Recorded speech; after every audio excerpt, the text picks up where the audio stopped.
আসসালামু আলাইকুম ভিউয়ার্স, 30শে জুলাই রোজ মঙ্গলবার চলে আসতেছি আমার চাঁদপুর বাজারে। তো প্রচুর পরিমাণ তরকারির এখানে সংগ্রহ হয়েছে, প্রচুর পরিমাণ তরকারি। তো এখন গুড়ি গুড়ি বৃষ্টি হচ্ছে, তার জন্য আমি এক জায়গায় দাঁড়িয়ে ভিডিও করছি। আপনারা দেখতেই পাচ্ছেন সামনে বৃষ্টি হচ্ছে। তো তারপরে আমি চেষ্টা করব যে কোন তরকারি কী দামটা যাচ্ছে খুবই সংক্ষেপে আমি শেষ করব, অর্থাৎ 1 থেকে 1.5 মিনিটের মধ্যে শেষ করবো।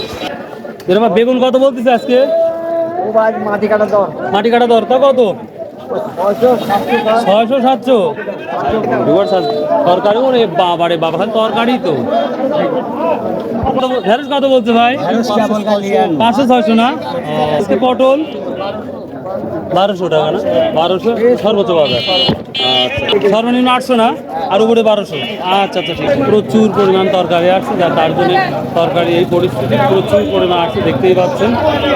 ভাই আজ বিক্রি কত করলেন পেয়ারা? 800 টাকা মন।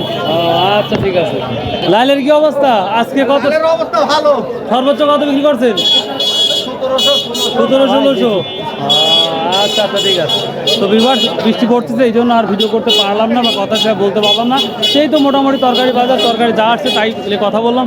তো ভাই ভালো থাকুন, সুস্থ থাকুন, আসসালামু আলাইকুম।